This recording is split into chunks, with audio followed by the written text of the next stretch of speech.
Uh, I could speak in 2 or 3 languages, like Bengali, Hindi and English together, but because of the restriction in time, I choose to speak in English, and I'm sure Kavita will arrange for translation in other languages. Because of the restriction in time, I choose to speak only English rather than Hindi and Bengali as well. Sir, Hindi is better. Hindi is better for all. Hindi is better for all. But then all the people from Tamil Nadu and Andhra Pradesh and Kerala may not understand Hindi. That's it. But it will be translated. Yeah. As Devinder, old friend, has already discussed about this, the policy disruption about this food security for the nation. When you talk about the food security and the income security of the farmers being endangered, this essentially endangers the food security of the whole nation. Because all of us, from the Prime Minister and the President to all the CEOs of all multinational corporations, must eat something.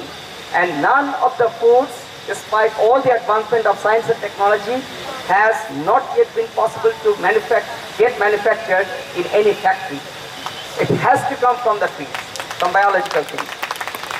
Now, for this, Devinder has beautifully described the entire policy of impoverishing the farmers and destroying the food security of the farmers and income security of the farmers, and making them what we call development refugees. They become refugees as a result of the development, and the development is definitely the only creation of the object of all this kind of development that we have been seeing in this country is to create ocean of poverty and a few islands of prosperity. Just a few tiny islands of rich people and oceans of poverty, and where all these farmers be drowned. Now, in order to change that, there has been many movements, but the entire policy of the government from the even before independence was that to create employment for the empire. At that time, in the British period, it was the British Empire. Now it's the corporate empire. And the corporate empire all over the world, they actually want to impoverish the farmers so that the farming becomes a second-rate or third-rate occupation, means of occupation, so that the farmers now have learned to hate their own occupation. Farmers feel that this is a shameful occupation because it has no respect. The farmers have already lost their self-respect all over the country. And that's, as a result, most of the farmers want their children to abandon this farming as an occupation and to go to the cities to sit on this computer tables, or even serve as a sweeper in a factory. And they would say that at least my son is actually on job, a secure job in a factory, rather than being a farmer. This is the situation which the entire country's policymakers and the ministers and bureaucrats and the corporate sectors and industry are all in collusion at creating this. The only means by which the farmers had retained their sovereignty, regardless of the changes of dynasties and power. Empire after empire has gone off. As Tagore said, that over these 10,000 years, India has seen waves and waves of empires and civilizations. But the civilization, the Krishti of the country, the civilization of the farmers, Krishti is derived from Krishi. Agriculture is the mother of all cultures in all agrarian societies. And this agriculture was not destroyed, and therefore the culture was surviving all over the nation, despite these waves of empires that swept over this country. Until 1960s, when agriculture became industrialized and globalized. That was the beginning with the advent of the Green Revolution. And the Green Revolution changed everything. Today, the farmers cannot evade to exist independently of these globalized market forces, which compel these farmers to become indebted because their means of occupation, their means of subsistence, and the means and mechanics of agricultural production has become, joined to this machinery of industry. This was the major force of destruction of agriculture and agricultural security, and I'm actually talking about this sovereignty of the farmers. The sovereignty of the farmers was destroyed by destruction of the means of occupation, the materials of production. Materials of production, number one is the seeds. The seeds, from time immemorial, since 12,000 years ago, with the beginning of the agricultural revolution, when early humans learned domestication of crops. That was the beginning of agricultural revolution.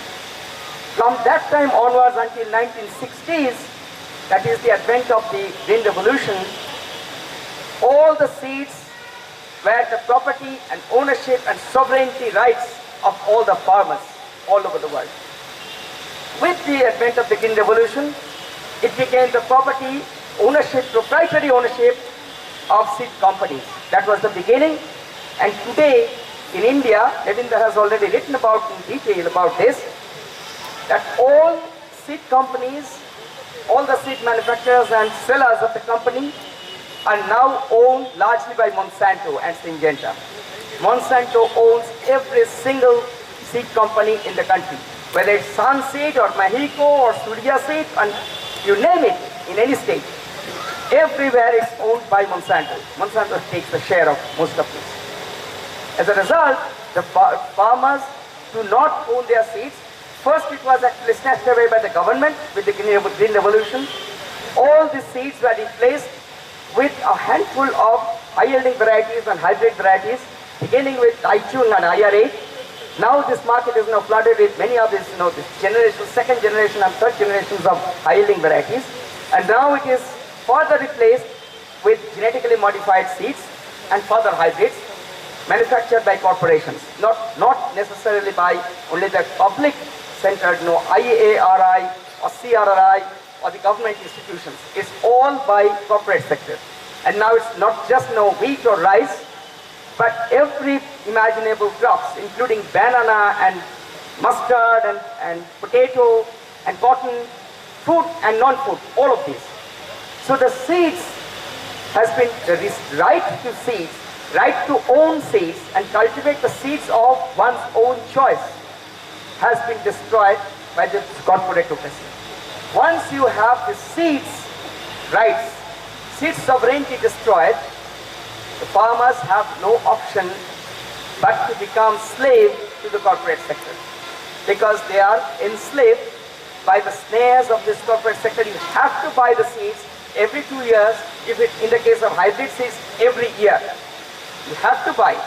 If it's a Green Revolution seeds like IR36, every 2 years you have to change this new batches, and for that you have to pay money to the corporate sectors. IR36 is no longer distributed by the government sectors. This is also sublet by the government to other private sectors, including sun seeds and rasid seeds and others. Alongside this, these seeds, the same seeds which are being propagated to replace all the seed sovereignty, these have to be produced with the help and with the association of other chemicals, fertilizers, pesticides, herbicides, fungicides, and so on and so forth. And then we also have to depend on the irrigation machinery, pump sets. There is always a joke that I repeat in different places. You go to a baker or a confectioner here, sweet maker in your territory. जो दही बनाते हैं, curds, they have this curd. Now this shop owner says that I am self-sufficient and sustainable in making curd, but I only have to buy milk from outside. This is the definition of sustainability that we are taught. Every single rice variety that is grown in this country by all these farmers are shipped from IRRI, International Rice Research Institute in the Philippines, or other companies. All the fertilizers that they buy, the farmers buy, whether it's urea or DAP or superphosphate, come from Germany and USA. All the pesticides come from the USA and Germany. All herbicides, Monsanto Company of America. You make pumps. Earlier it was Tulu pump from Japan, Kirloskar pump from UK, and now there are Chinese pumps. Okay? So every material that we use in our agriculture are from other countries, from other companies. But our government says we are sustainable in food production, in cereal production. This is the bluff that we are trained to hear decades after decades, and just saying that no, we are not spending any money in importing rice. This is the lies and bluff that continue to feed these farmers, saying that unless you use this, you are not going to be sustainable, the country is not going to be sustainable, and people will die of starvation. I remember when I was actually coming back from US in like 2001, 2002, March 22nd, and the headlines of the country was that the Indian Parliament was discussing the possibility of dumping 32,000 tons of rotten grains into the Arabian Sea. We have all learned in the childhood that America dumps their excess wheat, Netherlands dumps its excess milk in order to keep the price up. And India government was considering this same thing, 32,000 tons of wheat and rice which were rotten to be dumped into the Arabian Sea. And this was the time, remember 2002 was the year in the middle of this period when Kalahandi people were dying of starvation. And also in Madhya Pradesh it was Shivpuri, the same kind of starvation death that went on for 5 years. Nobody asked this parliamentarians the question of these 32,000 tons of wheat and rice. Did ever any of these 32 grains arrive these Kalahandi people? This was the situation. Nobody asked about this question to the government. How about the distribution? Neither this left nor the right ever raised this kind of issue of distribution, fair distribution of this the produce. They always put the blame on the farmers, that the farmers are unproductive, farmers do not produce enough food, and therefore this is the famine. And this is with this kind of voodooism, voodoo economy all over this country. We blame on the farmers that they are not enough productive. And in order to increase productivity, we invite Monsanto to institute genetic engineering in agriculture and other biotechnology, and many other things, and also, of course, the chemistry, chemicals and all agrochemicals, and pump sets, and so on and so forth. The only solution to this is to reinstate the seed sovereignty of the farmers, and the sovereignty over not just the seed, but seed is the primary one. Alongside the seed, we need the sovereign rights of the farmers to use their own traditional knowledge system of how to use the agro-ecosystems. Unfortunately, majority of the farmers in the country, that's my very sad experience over the past 20 years that I've been working with the farmers, excepting a very few pockets of tribal areas, tribal farmers, the majority of the farmers, especially the young people, have completely forgotten the different uses of biodiversity, different uses of crops, varieties. Most of the farmers don't simply know, even if you give them those traditional rice varieties, they don't know whether this variety is appropriate for upland or lowland. They don't know which crop is to be grown alongside which other crop. They don't know whether this crop should be planted before or after another type of crop. So there was a series of crop rotation knowledge, series of associate crop knowledge that is lost, and that is actually deliberately destroyed by our educational systems. The educational system that is that is actually promoted by agriculture universities. The agricultural students, they are taught with the textbooks from America, who simply don't have any knowledge of diversity. They come to India and Africa to learn about biodiversity, but these are the textbooks that are taught to our students. and therefore they actually promote all these kinds of low diversity agriculture to pump in all these agrochemicals in order to make our agriculture productive. So that's the knowledge we have to restore and reinstate among the farmers, and these are the two major pillars of sustainability and food security and sovereignty. Unless we get back all our seeds, traditional seeds, and the knowledge associated with all these kind of seeds. No, I'm not talking only rice or wheat. I mean, for rice alone, and I could take another 2 hours to describe different properties of different varieties. Of the 1,200 varieties that I am growing, each single variety has different properties which are not even, some of these are not even imagined by the genetic engineers. Okay. So, some varieties can grow in 10 feet deep water, 12 feet deep water. Some of the varieties don't need a single drop of irrigation, and we are always hearing that the irrigation is the major problem. We already have those varieties. Now these varieties are lost. Alongside this, even if the farmers are given those varieties, they don't know how to use it, where to grow them. We have to reinstate this knowledge system and reinstate our sovereignty of the farmers for the food security of the nation and themselves too. That, of course, in addition to the income security, income guarantee, that's the policy matter, and we already had this discussion that unless the farmers unless they get a proper price of the food produce that they use from the farm, this is not going to be the answer. But these are the textbooks that are taught to our students, and therefore they actually promote all these kinds of low diversity agriculture to pump in all these agrochemicals in order to make our agriculture productive. So that's the knowledge we have to restore and reinstate among the farmers, and these are the two major pillars of sustainability and food security and sovereignty.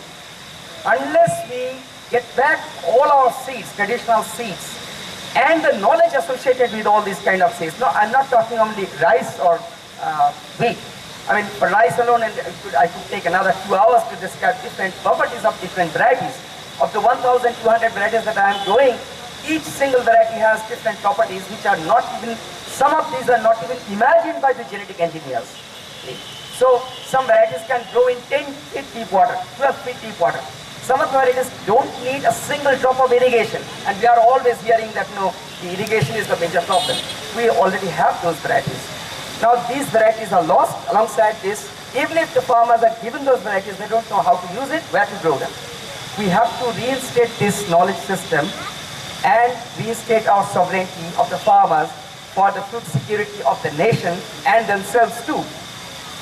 That, of course, in addition to the income security, income guarantee, that's the policy matter, and we already had this discussion that unless the farmers unless they get a proper price of the food produce that they use from the farm, this is not going to be the answer. But the one thing that I want to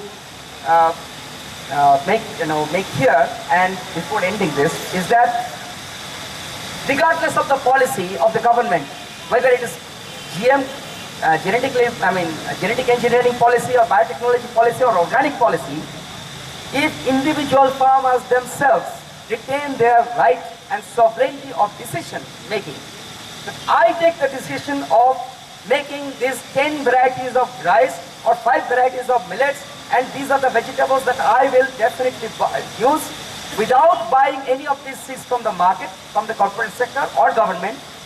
I take the decision of depending only on the farm produce for mulching and other things, without depending on any external sources for fertilizers and pesticides. And I take the decision of not taking any help either from the bank or the corporate sector or the government goals or subsidies. I can sustain myself on my own farm. No, the government will not send the military power to force the farmer to use GM crops. Therein lies our sovereignty and the right of the decision of the farmer, as long as they retain this knowledge of their traditional systems of farming and agroecology. With this, I hope that it's our task to promote. I know all of you are aware and are knowledgeable about this agroecological systems. All of you are actually practicing on your own farm.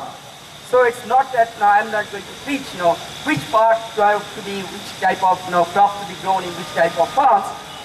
Your task, our task, is to promulgate this knowledge to all these other farmers of the nation and empower them with this type of knowledge which they have unfortunately forgotten or made to forget, and reinstate our seed sovereignty of the nation for our own security. I hope I have not taken too long. And with this, thank you very much.